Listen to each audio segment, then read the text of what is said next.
केवली स्तुत केवली भणितम नम करो अनंत उत्कृष्ट दर्शन ज्ञानमय जिन वीर को कहूँ नियम सार सुकेवली श्रुत केवली पर कथित को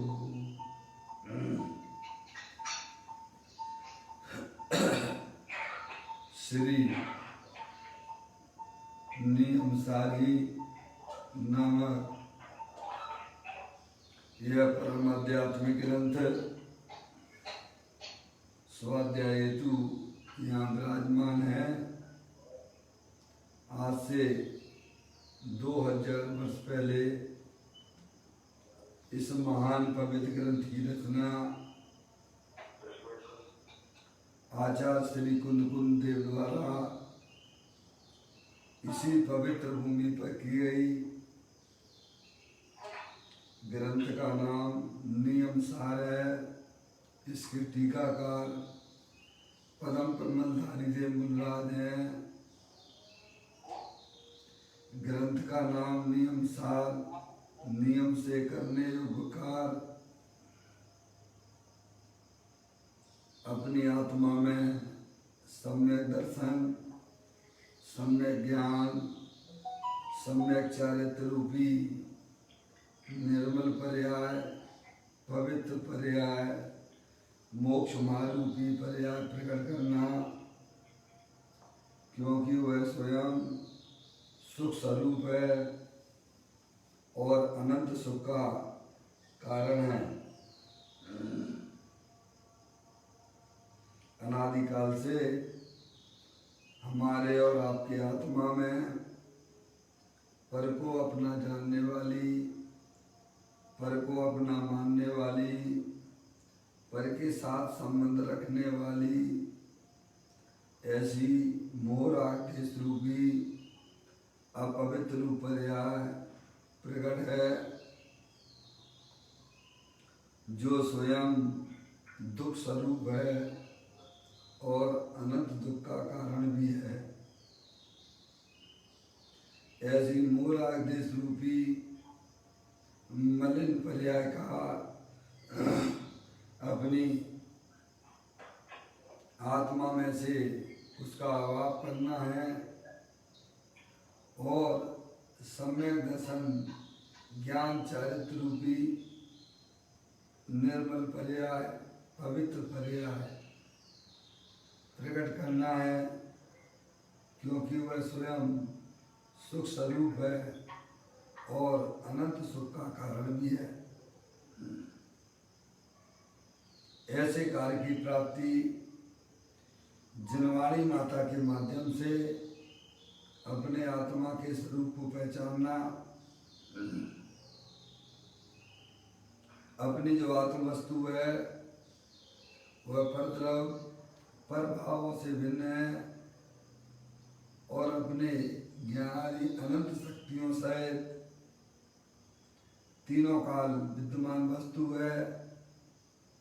ऐसे गायक प्रभु परमात्मा का जिनवाणी माता के द्वारा परिचय करके तत्पश्चात शरीर रागादिक ये सब कर्मकृत वस्तुएं हैं, इनका हमारे आत्मा के साथ में किसी प्रकार का कोई संबंध नहीं है।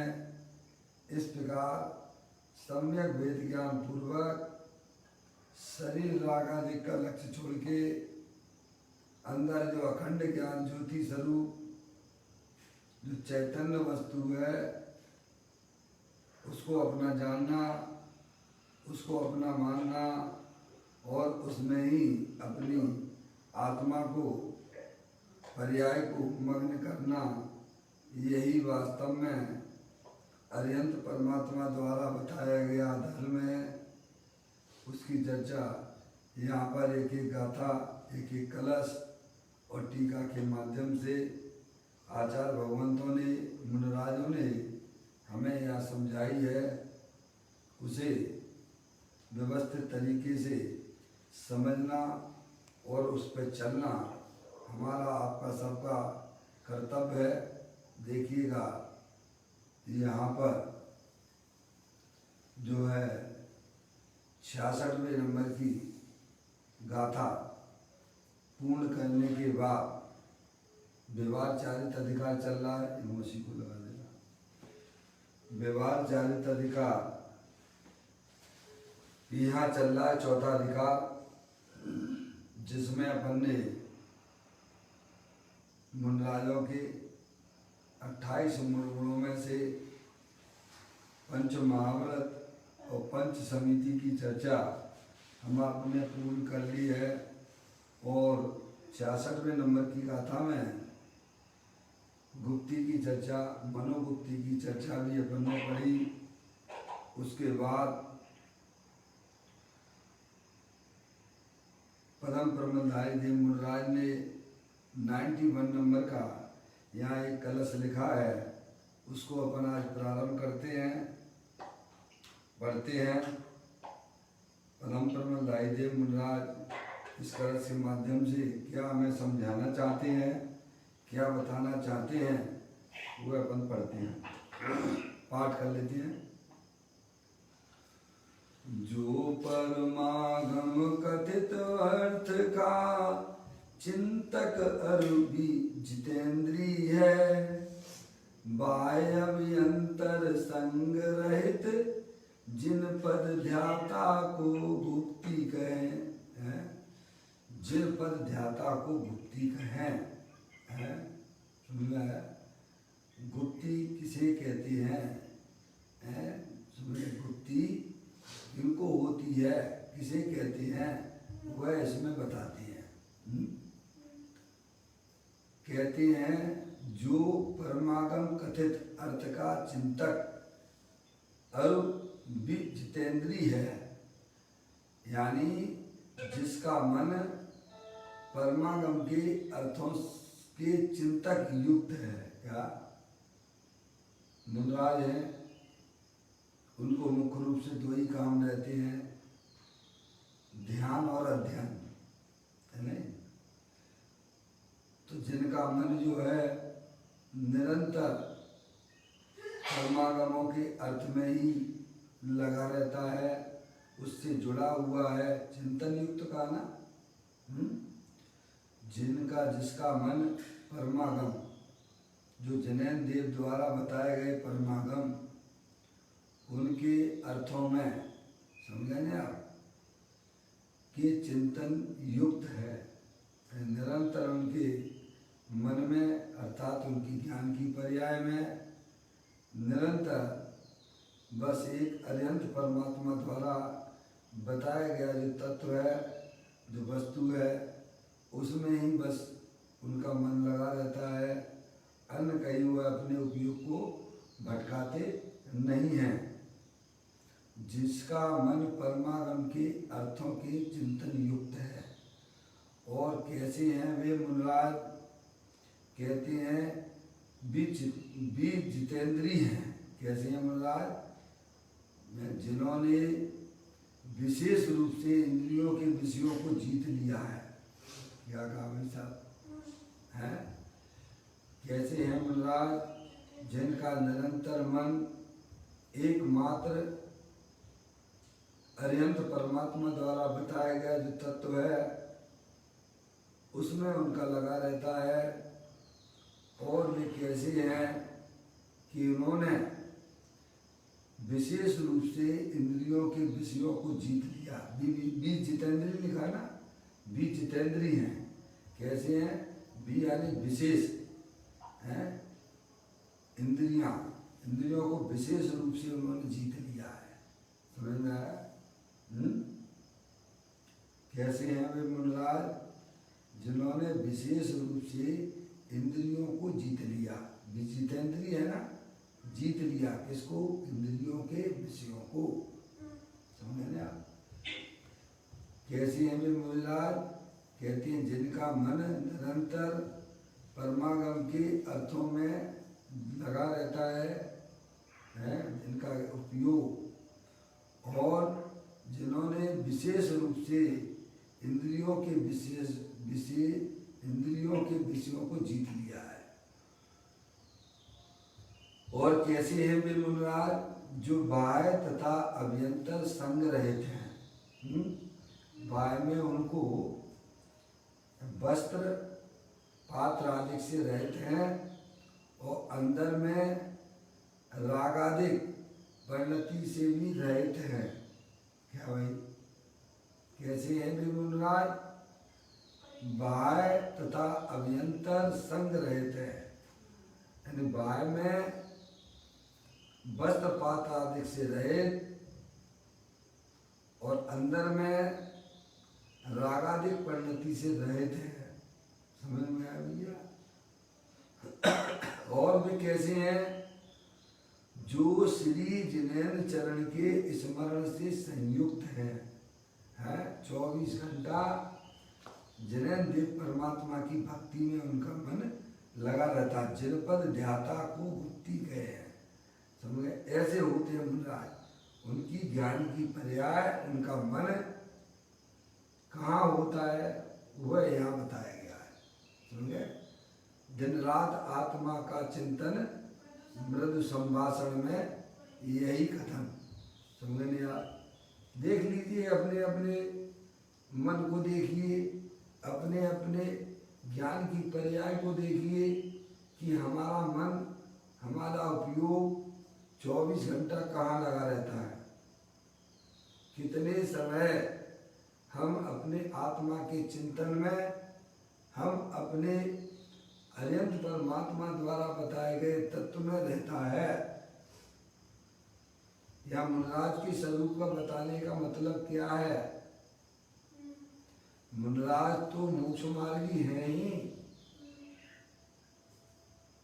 क्योंकि उनका जो मन है परमागम के में ही लगा रहता है, भगवान की भक्ति में ही लगा रहता है। समझ में आया भैया? उनका उपयोग अंदर में जो जिन स्वरूपी भगवान आत्मा है उसमें लगा रहता है। मन कहो अथवा उपयोग कहो। उन्होंने पंचेंद्रिय के विषयों को विशेष रूप से जीत लिया है। हमें भी वही काम करना चाहिए अथवा नहीं है? केवल मात्र मुनिराजों के स्वरूप को ही हमें जानना है कि जानकर हमें भी अपनी पर्याय में वह कार्य करना चाहिए जो हमारे पंच परमेष्टि करते हैं। अगर वह कार्य अगर हम नहीं करते हैं तो समझ लेना चाहिए कि हमारा संसार चक्र निरंतर चालू है। अगर हमें इस जन्म मरण की श्रृंखला को तोड़ना है, वर्तमान पर्याय में होने वाली जो दुख पर्याय है उसे अगर खत्म करना है तो हमें अभी से कमर कस लेना चाहिए। जो हमारे महामुनिराज करते हैं, कम से कम क्या भाई साहब हैं, कि हमें उनके बताए हुए मार्ग में अपने मन को और ज्ञान की पर्याय को लगाने का प्रयत्न करना चाहिए। वे तो अपना काम कर ही रहे हैं, मुक्ति उन्हें होगी, हमें क्या लाभ होगा? हमें भी तो अपनी आत्मा को इस संसार के जन्म मरण के चक्र से बचाना है कि नहीं बचाना है? केवल जो मनुष्य पर्याय मिल गई है उसी में ही है भाई साहब। ये 2-4 बच्चे हमारे, ये संयोग जो भी कुछ है वो हमारा। अरे भाई साहब, ज्ञानी कहते हैं तुम अपने वहां से मन को हटा लो, क्योंकि हर आत्मा के साथ में, संसारी जीवों के साथ में 8 कर्मों का संयोग है। आपके विकल्पों से वहां कुछ भी नहीं होता है। क्या भाई? जितना हम 24 घंटा पर पदार्थों के बारे में चिंतन किया करते हैं, अपने मन को घर गृहस्थी में ही लगाए रखते हैं, कहते हैं तुम बेकार के धंधे कर रहे हो। तुम क्या कहा? तुम मूर्ख हो, एक नंबर की छठे चटाए। समझ में आया? संसारी हो। क्यों? क्योंकि हमारे तुम्हारे विकल्प से पर पदार्थ में कुछ भी नहीं होता है। समझ में आया भैया? तुम अपने आत्मा के बारे में सोचिए, जो तुम्हें इस भव समुद्र से निकालने में काम आएगी। व्यर्थ के विकल्प करने से कोई मतलब नहीं है भाई साहब? जैसे रेत में से तेल का निकलना असंभव है, वैसे ही पर का लक्ष्य करके विकल्पों की उत्पत्ति करते रहना, उसमें कोई हमारे आत्मा को आनंद की प्राप्ति होना असंभव है। समझे आप अपने आत्मा के बारे में जानिए, अपने आत्मा के स्वरूप को पहचानिए, आप अपने आत्मा के बारे में सोचिए। मुनिराज तो निरंतर यही कार्य करते हैं, क्योंकि उन्हें अब इस संसार में रहना नहीं है। ये संसार रहने की जगह भी नहीं है। समझ में आया? मुनिराज का स्वरूप बताने का मतलब इतना है कि हम भी उस मार्ग पे चलें। समझ में आया? केवल हमें उनके स्वरूप को जानकर भाई साहब चुपचाप शांत बैठ जाने का नाम नहीं है। अपने अंदर उस पुरुषार्थ रूपी पर्याय को आगे लाइए, जो हमारे लिए हितकारी होगी। देखिएगा, ये चर्चा यहाँ पर परम परमदायी देव मुनिराज स्वयं मुनि हैं, और वे अपने अनुभव की बातें हमें अपन को बता रहे हैं कि हम तो ये काम करते हैं। क्या? जितने भी मुनि होते हैं सबका काम केवल एक यही होता है। क्या होता है? कि जिसका मन परमागम के अर्थों के चिंतन युक्त होता है। लोगों को लगता है कि मुनिराज अकेले हैं, क्या करते होंगे, ये जंगल में बैठे बैठे क्या करते होंगे। तो मैं नहीं मालूम है, वो इतना अच्छा काम कर रहे हैं, क्या भाई साहब, जो आप कभी सोच भी नहीं पाते हो। हैं? समझ में आया? ये काम करते हैं कि निरंतर जो जैन देव के परमात्मा द्वारा बताया गया जो आगम है, उसमें ही उनका मन लगा हुआ है। समझ में आया भैया? हम तो सोते हैं, जगते हैं, चलते हैं, तो भाई साहब मन में केवल परद्रव्यों के बारे में ही सोचा करते हैं। क्या भाई साहब? उन्हीं के बारे में बस हमारे मन में से कोई भी अगर आपको जैसे है, कोई आपके अंदर कोई छेड़ दे आपको, हैं, तो आपकी हमारी सबकी कसाएं ऐसे काम करने लग जाती हैं, क्योंकि मन हमारा उनमें लगा हुआ है। समझ में आया? हमें अंदर से परिवर्तन करना है, बाहर परिवर्तन कर नहीं सकते हो।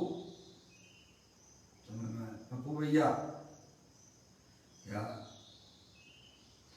कहते हैं? जिसका मन परमागम के अर्थों के चिंतन युक्त है, विचारधाराएं किधर काम कर रही हैं भाई साहब? आप देखिए, मन में होने वाले जितने भी विकल्प मुनिराज के पास में रह गए हैं, बहुत कम रह गए हैं। अंदर में तो भैया अतीन्द्रिय आनंद की धारा में मस्त है वे। जितने भी हमारे उनके विकल्प जो रह गए हैं, सो बाबू भी केवल भाई साहब कहते हैं शुद्धात्म और पंचगुरु जग में शरणों दोय, मोह उदय जी के मृथा आन कल्पना हो। समझ रहे आप? अपना मन, अपना उपयोग अपने लिए हो, ये तो सार्थक करने वालों के लिए है भाई साहब। जिन्हें इस संसार में परिभ्रमण नहीं करना है, उन्हें अंदर में अपने आत्मा की वस्तु को सरप समझकर है भाई साहब, उसके पास में रहिए। आप एक बार अपना मन बना लीजिए कि मुझे वही काम करना है जो हमारे मुनिराज किया करते हैं। सुना है भैया? कहते हैं जो भी जितेंद्री हैं, कैसे हैं जो भी जितेंद्री हैं, कैसे बोल रहा है, बी यानी विशेष, बी का मतलब होता है विशेष, और जितेंद्री का मतलब इंद्रियों को जीत लिया है। विशेष रूप से जिन्होंने इंद्री और इंद्री के विषयों को जीत गया है, अब उनका उपयोग अपने आत्मा में लगा हुआ है। भाई साहब, यह भी कितनी गजब की चीज है? हमें आत्मा का पता नहीं है। देखो, जिसका सेवन सिद्ध परमात्मा करते हैं, जिसका सेवन अनंत परमात्मा करते हैं, जिसका सेवन साधु परमेष्ठी करते हैं, जिसका सेवन समस्त सम्यक दृष्टि जीव करते हैं, और वैसा ही का वैसा आत्मा हमारे पास में भी है, और हम क्या करते हैं? कभी विचार आता है मन में, आता है तो अंदर में अपनी आत्मा के पास में रहना, बाहर नहीं भटकना।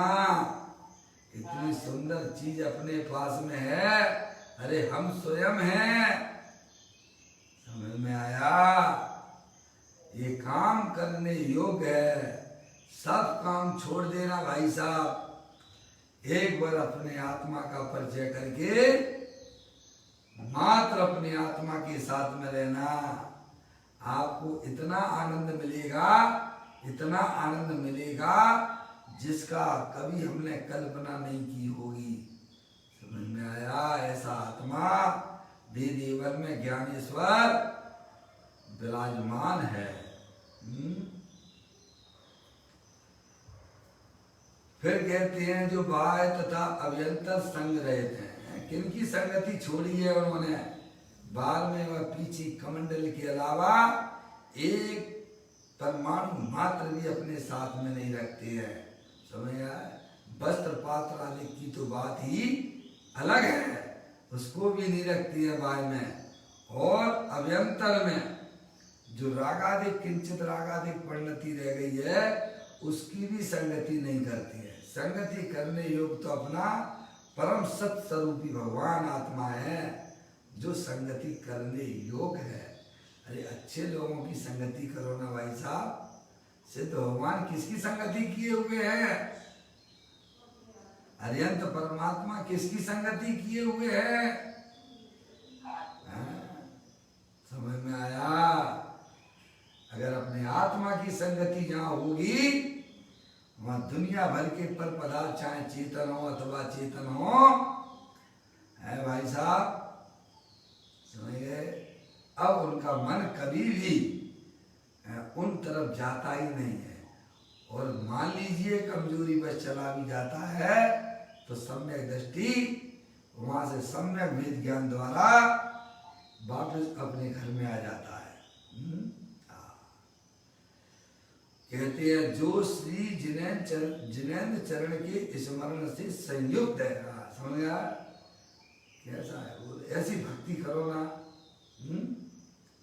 समय क्या मंदिरों की जरूरत है जिसके अंदर में अपने जिनेंद्र देव परमात्मा की भक्ति चल रही है, अपने गायक प्रभु परमात्मा की भक्ति चल रही है।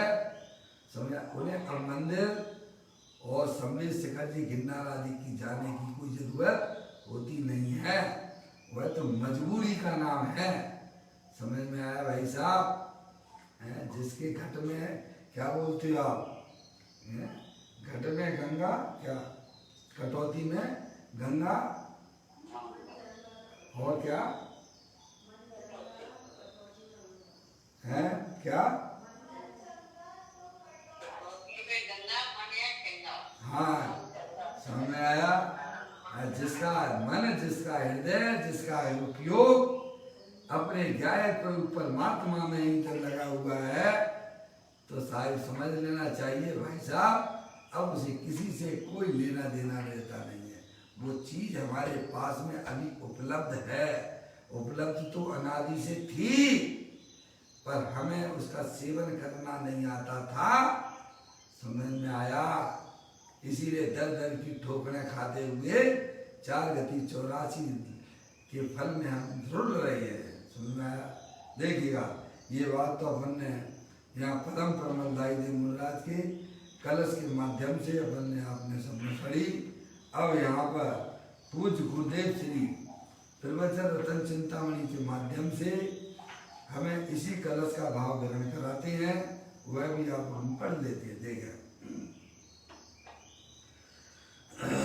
जिसका मन परमागम के अर्थों के चिंतन युक्त है, मुनि को ऐसा विकल्प होता है कि जिसमें अशुभ भाव का त्याग है। क्या अपन को भी सोचना चाहिए भाई साहब, जितना हो सके उतना अशुभ भाव से बचना चाहिए, पंच इंद्रिय के विषयों में आसक्ति छोड़ देना चाहिए, है पर द्रव्यों से प्रेम करना छोड़ दो। है देख हमारे कोई प्रेम के काबिल नहीं है, वे सब अशुभ भाव है। सम्यक वेद ज्ञान की किरण जगा लो अपने आत्मा में। मुनि को ऐसा विकल्प होता है कि जिसमें अशुभ भाव का त्याग है। मुनि को ऐसा विकल्प होता है कि जिसमें अशुभ भाव का अस्तित्व नहीं है। समझ गए आप? हाँ, हिंसा का, झूठ का, चोरी का, कुसीर का, परिग्रह का, ऐसे परिणामों से वह बहुत दूर हो गए हैं। उन्होंने अपने आप को वहाँ से बिल्कुल बचा लिया है, सुरक्षित कर लिया है। अशुभ भाव तो करने योग्य है ही नहीं, अरे वे शुभ भाव से भी अपने आप को बहुत दूर रखती है। फिर दूसरी बात कही उन्होंने, जो भी जितेंद्रीय हैं, अर्थात जिसने इंद्रियों को विशेष रूप से जीता है। कैसे है बिमराज? हाँ भाई साहब, जागृति रखना, महावीर भगवान का मोक्ष हो गया है। अगर भी सोते रहोगे तो सोते सोते में निकल गई सारी जिंदगी, और रोते रोते ही निकल रही है सारी जिंदगी, बोझा ढोते ही निकल गई है। भाई साहब, हमारे साथी महावीर भगवान मोक्ष पधार चुके हैं, अनंत आनंद की पर्याय उनके साथ में किलोरे कर रही है, हिलोरे ले रही है। हमारी पर्याय कहाँ कहाँ क्या करती है भाई, हैं? कहते हैं जिसने इंद्रियों को विशेष रूप से जीता है भाई साहब, ये होना चाहिए। इंद्रियों को जो जीते हुए जिन कहलाता है। इंद्रियों का जो गुलाम है वो कायर है। क्या? इंद्रियों की गुलामी करना, इंद्रियों के अनुसार अपनी प्रवृत्तियां करना, वह 1 नंबर का गुलाम है। समझ में आया? उसमें कोई स्वाधीनता नहीं है। ज्ञानियों ने ये काम किया है। समझ में आया? इंद्री और इंद्री के विषयों को जीता है, वह जिन कहलाता है, वह सम्यक दृष्टि कहलाता है। और मुनिराज ने तो विशेष रूप से जीता है। क्या कहा? नहीं आई समझ? विचितेंद्री लिखा है ना मौसी, मौसी मौसी दिल्ली, समय आया? विचितेंद्री शब्द का उपयोग किया है ना, है? जितेंद्री जिन्होंने इंद्रियों को जीता वह सम्यक दृष्टि जीव है, और जिन्होंने विशेष रूप से इंद्रियों को जीता वे मुनिराज हैं। इसीलिए बीज जितेंद्री शब्द का उपयोग किया गया है। क्या है? समझ आया? एक देश जो है सम्यक दृष्टि जीव ने इंद्री और इंद्री के विषयों को जीता है, और मुनिराज ने तो विशेष रूप से, समझ में आया, इंद्रियों को जीत लिया है। इसीलिए वे बीज जितेंद्रीय कहलाते हैं।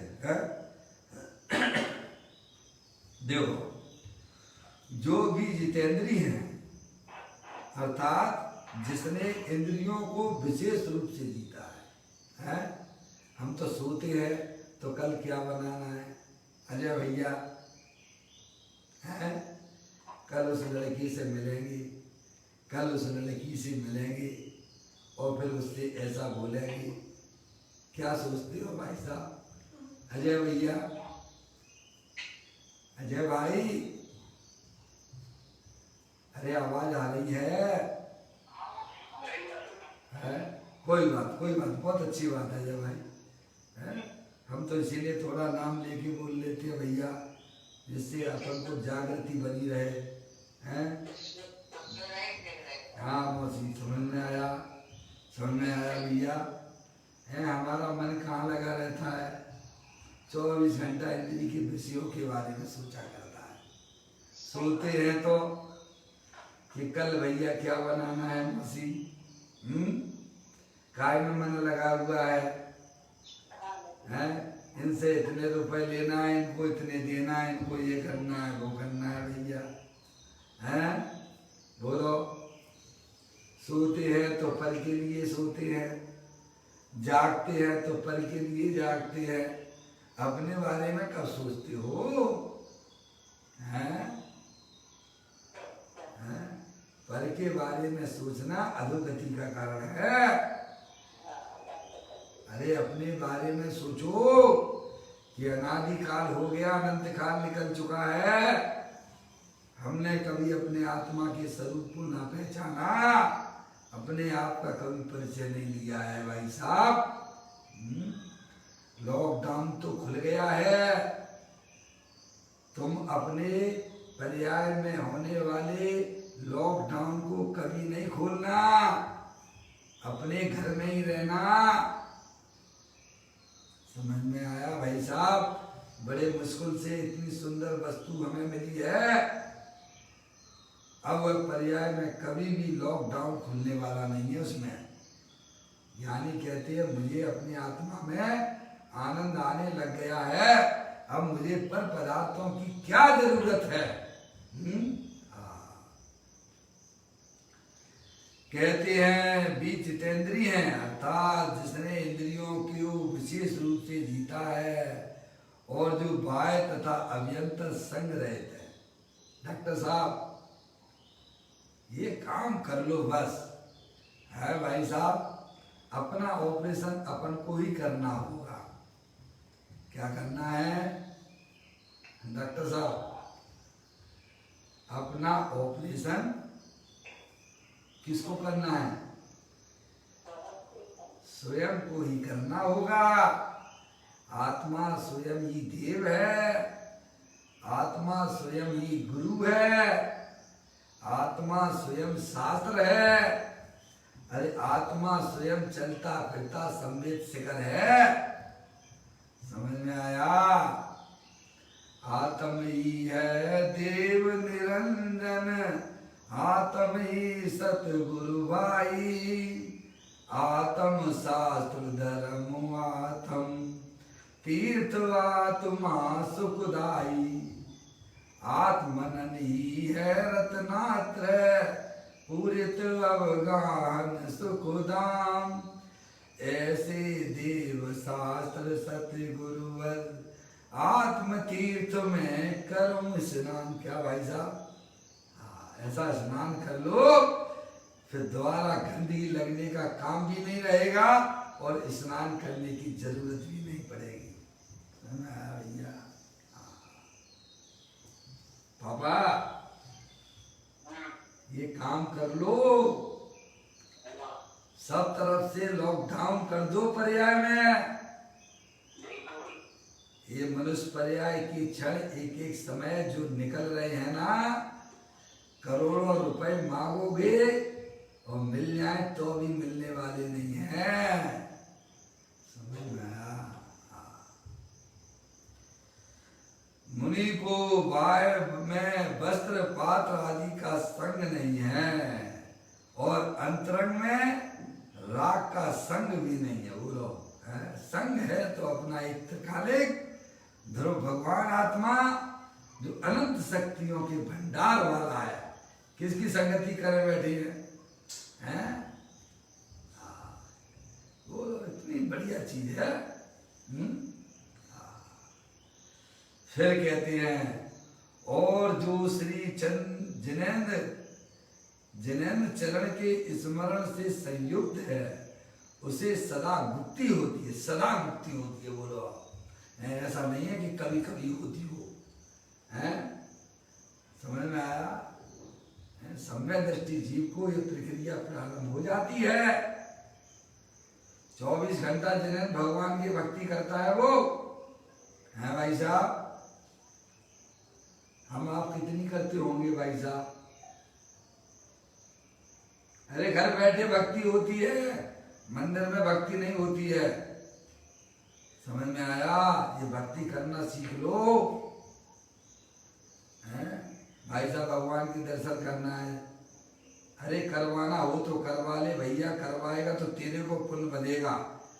समझ में आया? नाना मत कर, है? मैं तो निरंतर अपने भगवान की भक्ति करता हूँ, उसमें हमारे अनंत सिद्ध परमात्मा की भक्ति होती है, उसमें हमारे अनंत सिद्ध परमात्मा अनंत अरिहंत परमात्मा की भक्ति बरतती है। समझ में आया? अगर तू भगवान के दर्शन कराएगा तो तुझे पुण्य लगेगा, है? समझ में आया? और नहीं करवाएगा तो द्वेष करने की जरूरत बिल्कुल भी नहीं है। ऐसा है भाई साहब, है? सरकार इजाजत दे अथवा ना दे, वो हमारे के उसके लिए गुलाम नहीं है। समझ में आया? ऐसा अंदर में पर्याय में उल्लास हो अपने गाय प्रभु परमात्मा के प्रति, तब ये भक्ति बनती है। समझ में आया भैया? कहते हैं और श्री जिनेन्द्र चरण के स्मरण से संयुक्त है उसे सदा गुप्ति होती है, सदा गुप्ति बनी रहती है। मुनि अब देखिएगा इस लाइन के ऊपर पूज्य गुरुदेव श्री है इसकी चर्चा हमारे सामने प्रस्तुत कर रहे हैं, वो देखें। मुनि अत्यंत वीतराग भाव के स्मरण में है। वीतराग भाव किसे कहना भाई साहब? वीतराग भाव किसे कहना? मैं एक शुद्ध सदा अरूपी ज्ञान त्रगुण यथार्थ से, कुछ अन्य वो मेरा नहीं परमाणु मात्र नहीं। अरे वहां होता है वीतराग भाव, कहाँ होता है? अरे वीतराग भाव कहाँ होता है?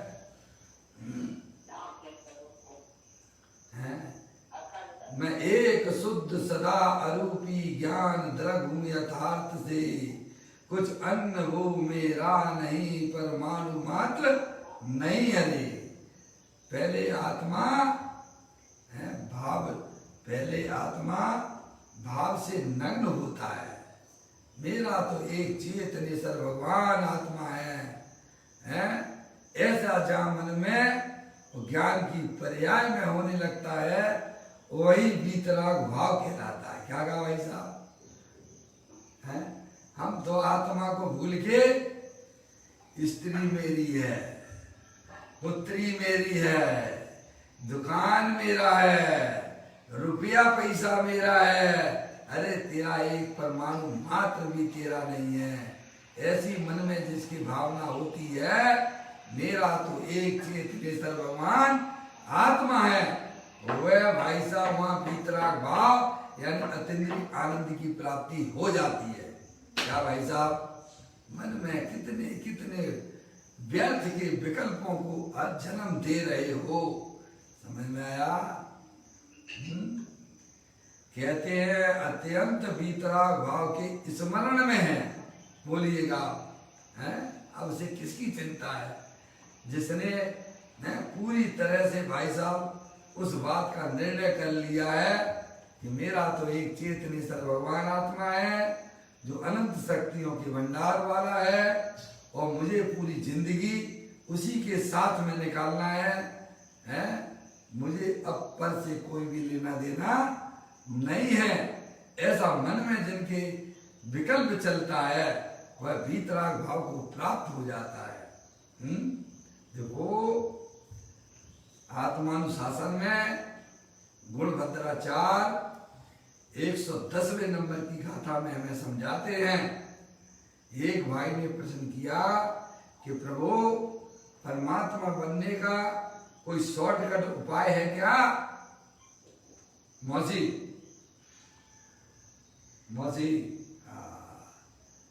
वहां पर यह प्रश्न किया गया गुणभद्राचार्य से कि प्रभु कि परमात्मा बनने का कोई शॉर्टकट उपाय है क्या? तो कहते हैं क्या है? आकिंचन स्वरूप, क्या कहते हैं? आकिंचन स्वरूप, मेरा परद्रव्य कुछ भी नहीं है। ऐसी भावना से है भाई साहब, एकांत में जाके बैठ जा तो अल्पकाल में तेरी पर्याय में परमात्मा दशा प्रकट हो जाएगी। बोलो क्या दिया सूत्र? क्या सूत्र दिया है?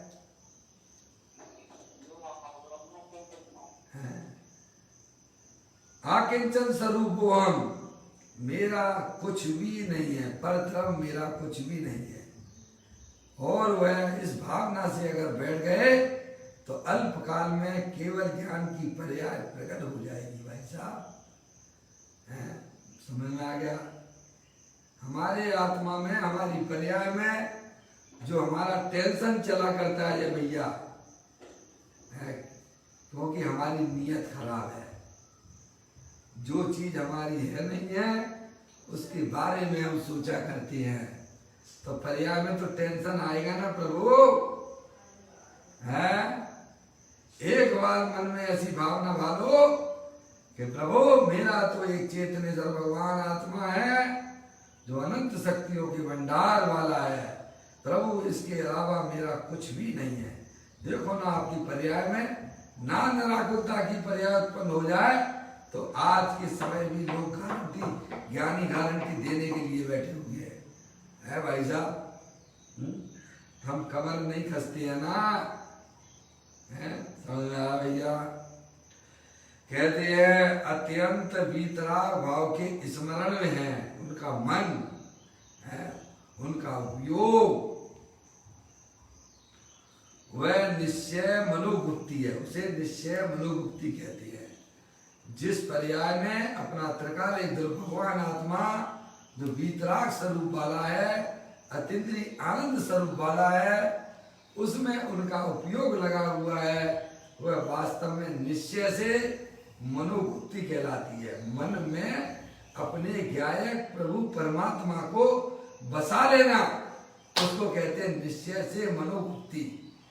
क्या भाई साहब हैं? पापा हम मन में क्या क्या सोचते हैं? बोलो। आप कहोगे हम क्या मुनि है क्या? अरे गृहस्थ है तो कोई भ्रष्ट थोड़ा हो ना। गृहस्थ होने का मतलब भ्रष्टता नहीं होती है। हमें भी अपने मन में एक अपने गायक प्रभु परमात्मा को बैठाने का प्रयास हो। समझ में आया? मुनराज तो उसमें बैठे हुए हैं, लबालब हो रहे हैं उसमें, हैं? कहते हैं वीतराग भाव के स्मरण में है, वह निश्चय मनोगुप्ति है। मनोगुप्ति है ना, मन में एकमात्र अपना ज्ञायक प्रभु परमात्मा बसता है, उसे निश्चय से मनोगुप्ति कहती है। और स्वरूप के भान सहित की स्थिरता के साथ, देखिएगा स्वरूप के भान सहित है कि स्थिरता के साथ जिनेन्द्र के स्मरण का विकल्प है। किसका विकल्प है? तो किन के लिए है? पर्याय में मुनराज है, अभी स्थिरता पूर्ण स्थिरता नहीं है, थोड़ा विकल्प अभी बाकी रह गया है, तो किसके लिए है वो? हैं जो किंचित राग मुनराज की पर्याय में देखा जाता है, वह किसके लिए देखा जाता है भाई साहब? तो कहते हैं स्वरूप के भान सहित की स्थिरता के साथ जिनेंद्र के स्मरण का विकल्प है। काय का लिए विकल्प है वो है भाई साहब, है समझ में आया? हम तो मंदिर में भी खड़े हों तो भी भगवान हमारे मन में पधार नहीं पाते हैं। मनराज जंगल में भी रहते हों, है भाई साहब, उनके निरंतर उनकी ज्ञान की पर्याय से जिनेंद्र परमात्मा वहां से हटते ही नहीं है। बोलो क्या स्वरूप है भाई।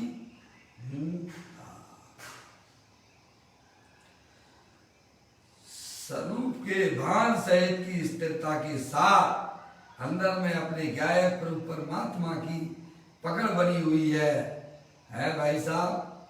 अपने गायक प्रभु परमात्मा के साथ पर्याय रह रही है और थोड़ा सा अस्थिरता शेष रह गई है तो वो जिनेंद्र देव परमात्मा के चरण को स्पर्श कर रही है?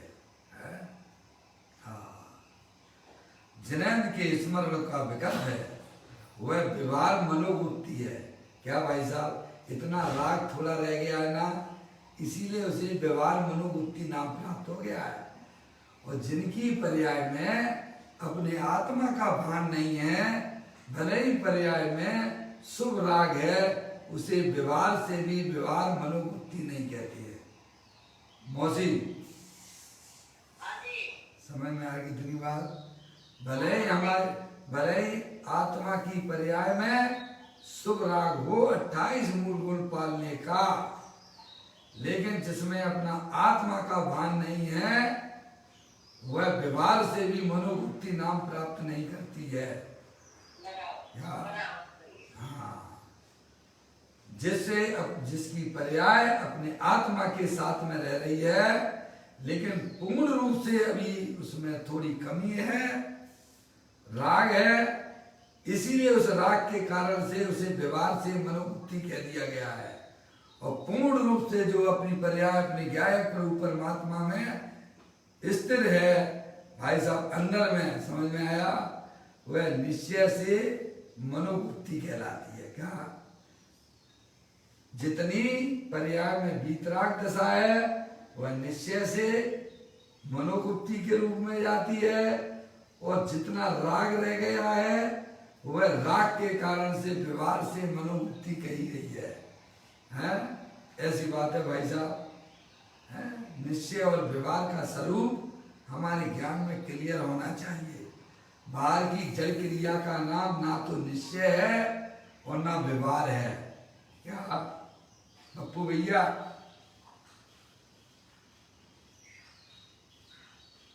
पप्पू भैया लाइन पर हैं क्या? समझ में? निश्चय व्यवहार कहाँ लगाना चाहिए? हम शरीर की क्रिया में लगाते हैं। अरे वो तो जड़ है, वहां ना तो निश्चय है ना व्यवहार है। पर्याय में लगता है निश्चय और व्यवहार। समझ में आ गया? जिस पर्याय में शुद्धता प्रकट है, क्या 3 चौकड़ी कसाय के अभाव पूर्वक शुद्धता जहां प्रकट हो गई है उसे निश्चय से मनोवृत्ति कहते हैं। और उस पर्याय में किंचित अभी शुभ राग बाकी है उसे व्यवहार से मनोवृत्ति कहते हैं। क्या तुम्हारी शरीर की क्रिया तो एक तरफ हो गई है, अंदर से पहचानिए। मुनराज को पहचानना है तो अंदर से पहचानो, और अपने आप की पहचान करना है तो अंदर से करो कि हम कितने बड़े धर्मात्मा हैं। क्या बाहर में भकाभक कपड़े पहन लेना, सफेद कपड़े पहन लेना, धोती दुपट्टे पहन लेना और अपने आप को धर्मात्मा समझना, ये बहुत बड़ी भूल हो जाएगी। अंदर से देखिएगा मन हमारा किधर जुड़ा हुआ है, उपयोग हमारा किधर काम कर रहा है, वहां से हमें मोक्ष मार्ग दिखेगा। समझ में आया भैया? कहते हैं ये बात हो गई भाई साहब, जो व्यवहार गुप्ती है उस मनोगुप्ती में मात्र अशुभ भाव छूटा है। किसमें? व्यवहार मनोगुप्ती में। समझ में आया भैया? है अशुभ भाव छूटा है, जबकि निश्चय परमार्थ मनोवृत्ति में शुभ और अशुभ है, शुभ और अशुभ दोनों भाव छूटकर मुनराज वीतराग परिणति रूप से परिणित हुए हैं। समझ में आया भैया? व्यवहार मनोवृत्ति में अशुभ भाव लेश मात्र नहीं है, और निश्चय मनोवृत्ति में पुण्य पाप के परिणाम से भी छूटा हुआ है। क्या बच्चा, ये कौन समझेगा भाई साहब? हैं कोई घर में बालक हो, पिता का बालक पिता की भाषा नहीं समझेगा तो कौन समझेगा?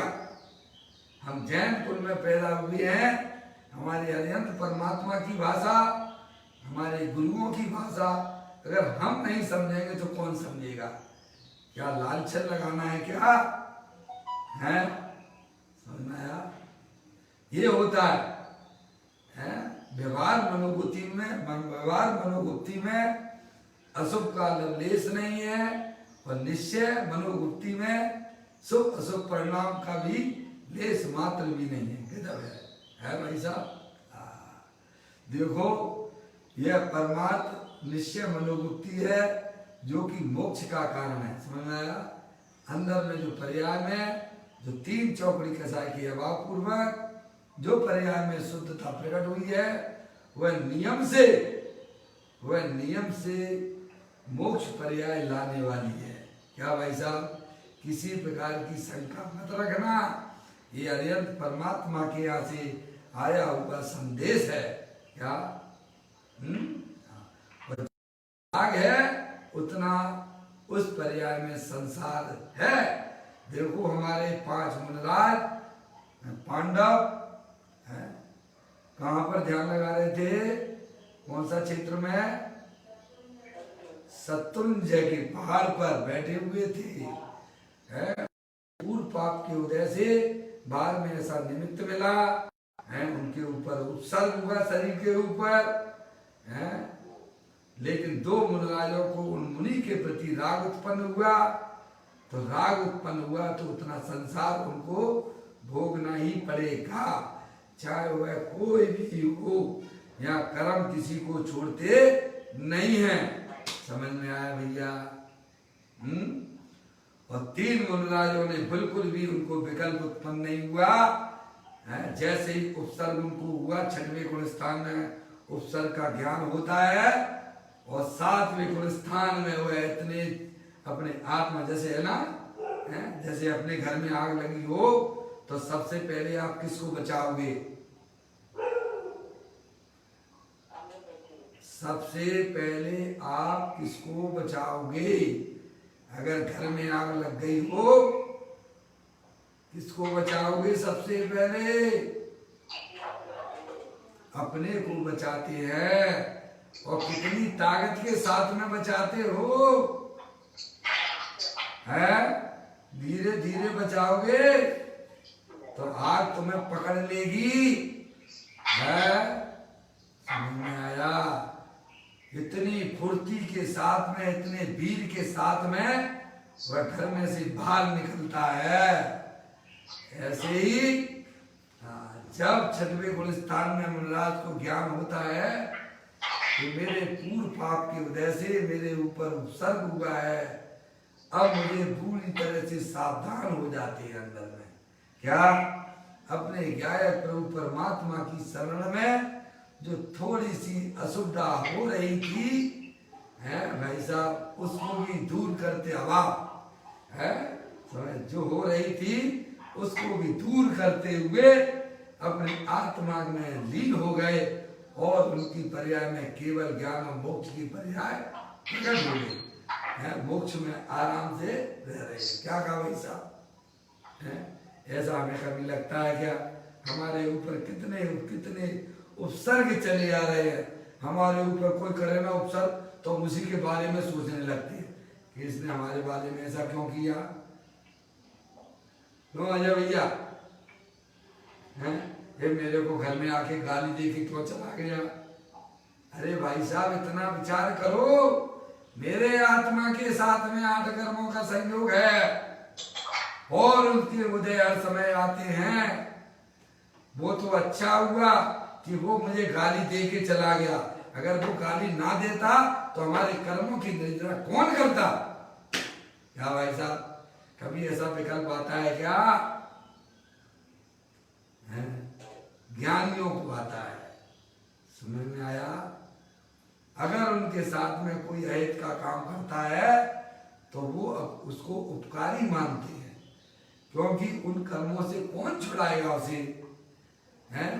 जो हमें कर्मों से छुड़ाता है वो हमारा हितकारी होगा कि वो हमारा दुश्मन होगा? अगर आप पॉजिटिव होगे तो आपकी पर्याय में कभी भी दुख आने वाला नहीं है, और निगेटिव सोचोगे तो नरक और निगोद मिलेगा। समझ में आया? क्या देखिएगा, अब यहाँ पर ये बात की कि वह परमार्थ निश्चय मनोबुद्धि है जो कि मोक्ष का कारण है। समझ में आया? अंदर में जो 3 चौकड़ी खसाए के अभाव पूर्वक जो पर्याय में शुद्धता प्रकट हुई है वह मोक्ष का कारण है, और जो राग जितना रह गया है वह संसार का कारण है। अब देखिएगा गाथा 66 की टीका में अशुभ परिणाम प्रत्ययों जो वहां नीचे फुटनोट में दिए थे ऐसा शब्द लिया है, इसीलिए नीचे फुटनोट में स्पष्टीकरण किया है कि अशुभ परिणाम के साथ शुभ परिणाम भी आश्रम है। दोनों आश्रम के भेद है ना, अशुभ राग और शुभ राग दोनों किसके बेटे हैं? आपके तो नहीं है। आपका बेटा कौन सा होगा? है मौसी, कौन सा बेटा? अपने बेटे होंगे, मालूम है कौन से? अरे अंत सिद्धाचार परमेष्टिपन आत्मा ही है शरण। हमारे बेटे कौन से होंगे? पंच परमेष्टि हमारे बेटे होंगे। समझ में आया? हाँ, कभी इन बातों में कभी सोचते ही नहीं है। क्या भाई साहब, कभी विकल्प में नहीं आता है कि हमारे बच्चे अगर होंगे तो कैसे होंगे? अरे वो पंच परमेष्टि जैसे होंगे। समझ में आया? और मैं उस पंच परमेष्टि पर्याय का भी पिता हूँ, मैं परम पिता परमात्मा हूँ। समझ में आया भैया? ये मोराग देश के परिणाम, ये शुभाशुभ परिणाम, ये आश्रमों की पैदाइश है। समझ में आया भैया? ये अज्ञानता की पैदाइश है। कहते हैं नीचे फुटनोट में स्पष्टीकरण किया है कि अशुभ परिणाम के साथ शुभ परिणाम भी आश्रम है। इसी बंध आश्रम है, बंध का ही कारण है और वह बंध का कारण है? इस प्रकार स्पष्ट किया है। परंतु इससे शुभ परिणाम का त्याग वह व्यवहार मनोवृत्ति है। शुभ परिणाम का त्याग वह व्यवहार मनोवृत्ति है, ऐसा नहीं समझना। शुभ परिणाम का त्याग व्यवहार मनोवृत्ति नहीं है, अशुभ परिणाम का त्याग वह व्यवहार मनोवृत्ति है। ये बात है। इससे शुभ परिणाम का त्याग और व्यवहार मनोवृत्ति है, ऐसा नहीं समझना, क्योंकि अशुभ परिणाम का त्याग वह व्यवहार मनोवृत्ति है, जबकि दोनों अर्थात शुभ अशुभ भाव का त्याग वह निश्चय मनोवृत्ति है। और यह बात आगे कहेंगे। निश्चय मनोवृत्ति, निश्चय वचन गुप्ति, निश्चय काय गुप्ति, 3 प्रकार की गुप्तियां है ना, उनके नाम में है। आगे बताएंगे सब। इस प्रकार तीनों निश्चय गुप्ति की बात आगे आपको गाथा 69 और 70वें नंबर की गाथा में ये जानकारी आपको मिलेगी। वहां एक बात जैसी है वैसी जानना चाहिए। जानना चाहिए कि नहीं जानना चाहिए? आप माँ जनवाणी से जुड़े रहोगे तो आपको पूरे रहस्य जनन देव परमात्मा जो बताते हैं वो हमारे ज्ञान में आएंगे। समझ में आया? उससे दूर रहोगे, माँ से दूर रह के कोई भी सुखी नहीं हो सकता है। समझ में आया? इसलिए चिलमाणी माता की उंगली पकड़ के चलना। एक एक बात जैसी है वैसी जाननी चाहिए। यदि उसमें कोई भी गड़बड़ करेगा तो वह चलेगी नहीं। समझ में आया? इस प्रकार से यह चर्चा को यहीं पर विराम देते हुए कल इस चर्चा को आगे बढ़ाएंगे। अभी अपना समय यहाँ पर हो गया। निज निधि निज में बताई, अनंत अनंत उपकार है, उसके लिए जिन वाणी माँ को वंदना सत बार है, वंदना सत बार है। 9 बार नमो का मंत्र